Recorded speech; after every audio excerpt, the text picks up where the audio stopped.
D'abord, un facteur important est que ce n'est plus le partenariat entre États qui finance le développement, mais c'est le marché qui finance le développement.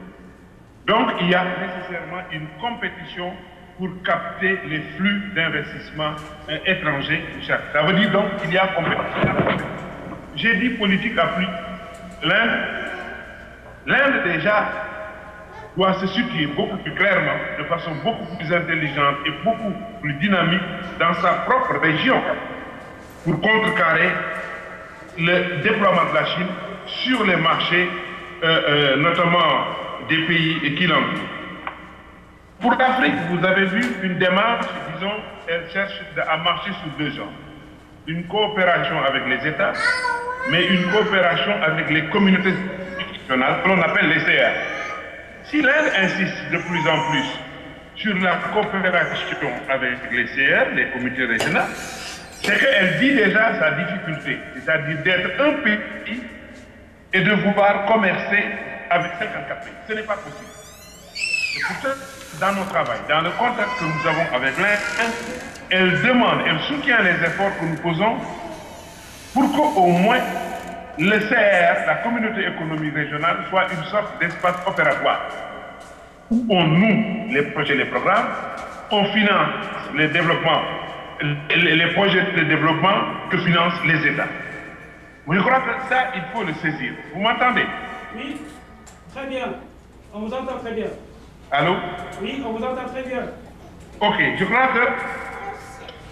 Voilà, j'ai dit donc un peu la difficulté qu'il faut préciser lorsqu'on parle d'attirer des flux de capitaux. C'est-à-dire qu'il y a un grand risque.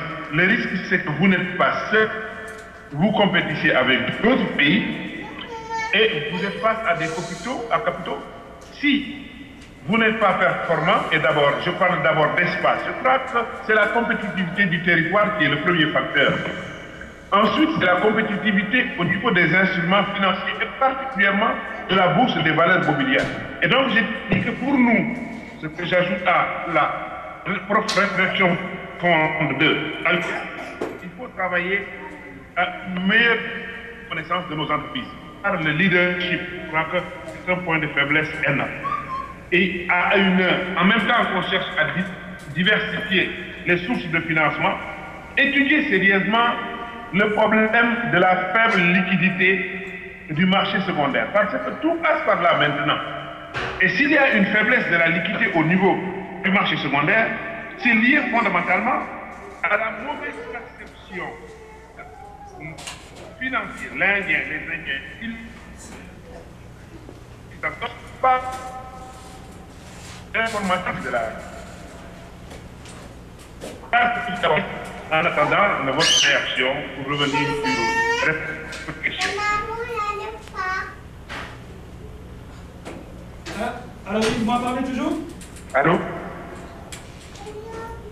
Oui, je vous entends. Oui, j'ai juste une dernière question. Alors, il faut juste 2 minutes parce qu'on est dans des bibliothèques qui vont fermer bientôt, c'est quoi? Donc, juste une dernière question et je vais vous la poser à vous deux. Oui. Adama, est-ce que vous entendez toujours? Oui, je suis avec vous, oui. Voilà, donc on va bientôt clore ce débat parce que la bibliothèque va fermer. Donc, juste une dernière question. Alors, récemment, il y a un de vos amis, donc l'économiste Sanoumaï, qui a écrit un article pour dire que...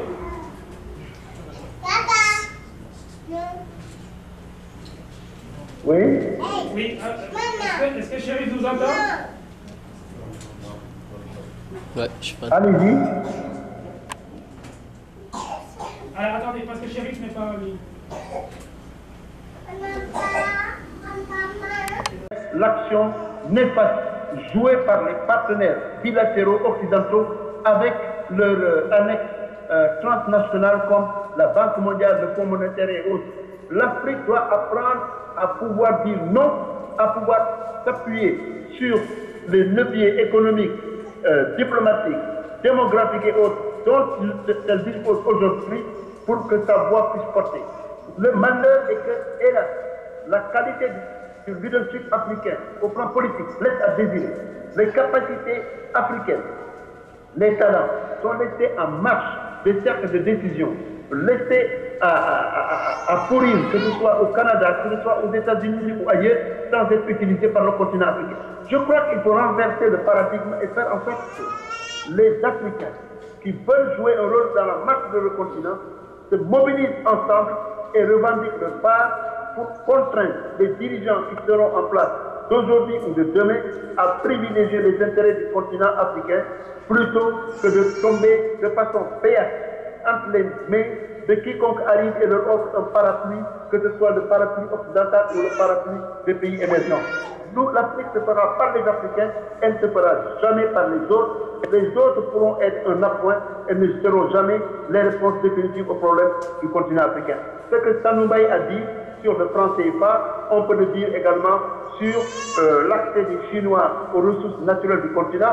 On peut le dire également sur parfois le rôle négatif joué par certains Indiens dans les pays de l'Afrique de l'Est, comme en Ouganda, ce qui a valu leur exclusion de l'Ouganda par Idi Amin Dada, malgré ce qu'on peut reprocher à Idi Amin Dada.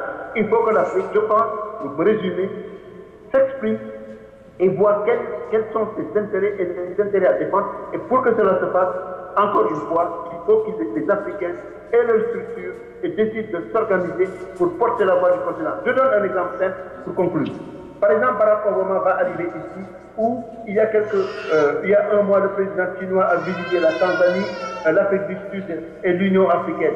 Mais vous ne verrez jamais l'Africain prendre un point de vue et l'exprimer, que ce soit dans le Financial Times, dans le Globe and Mail ou dans les grands supports internationaux pour dire voilà ce que nous pensons. Je pense que c'est quelque chose que les intérêts africains devraient pouvoir surmonter comme défi. Et je pense encore une fois, le fait qu'Alun Ndiaye, qui en écrivant ce livre se positionne comme en tout cas un élève, pour ne pas dire un expert de la question Afrique-Inde, n'est-ce pas, cela lui donne la légitimité d'exprimer des points de vue. J'espère qu'il le fera de plus en plus, que ce soit sur les plateaux de télévision, dans les journaux et un peu partout, et au-delà à travers des think tanks et autres espaces politiques ou autres qui besoin pour porter la voix du continent africain. L'Afrique doit pouvoir s'affirmer et ne pas être un spectateur passif de la marche des relations internationales. Merci.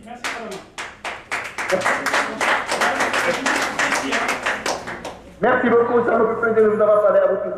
Voilà, je pense que mon ami Chérif Salif est en ligne. Donc Chérif, juste un dernier mot parce qu'on est rattrapé par le temps là. Donc, est-ce que vous m'entendez, Chérif? Oui, vous m'avez dit qu'il reste une minute, le temps presse, moi. Voilà, le livre de votre ami. Je crois que le livre. Voilà, vous l'avez certainement lu, l'article de votre ami Sanoumbaye. Donc lui, il disait que la France, en substance, que la France constituait un obstacle pour l'Afrique, en fait. Il parlait un peu de la monnaie. Je sais que vous avez lu l'article. Qu'est-ce que vous pensez de ça? Est-ce que nous devons délaisser la France pour les émergents? C'est quoi vous, votre position par rapport à ça? Juste rapidement, en 2 minutes. C'est une bataille perdue. Moi, je crois que le plus important, c'est la balle qui est dans notre camp. C'est à nous de nous organiser pour être compétitifs au plan individuel, au plan intellectuel, au plan universitaire, pour apporter le meilleur possible et travailler à une compétitivité de nos territoires. Je dis que le marché qui finance le développement, ce n'est plus l'argent des partenaires. À ce moment-là, il faut donner la crédibilité nécessaire pour toutes les entreprises. Les faire comprendre, c'est une bourse des valeurs. Je crois que jouer sur la transparence, je crois que nous allons nous contenter à faire des notes de lecture pour ces livres très intéressants pour continuer. Voilà, compte tenu du temps, je vous remercie infiniment. Merci beaucoup. Voilà, c'est le public qui apprécie. Donc, merci beaucoup à vous deux. Je pense qu'on va conclure le débat dans votre cadre. Et puis, donc voilà, nous allons revenir au public. Donc, je peux laisser comme ça ou vous, après, vous décollecter. C'est à vous de voir. On va nous continuer le débat ici.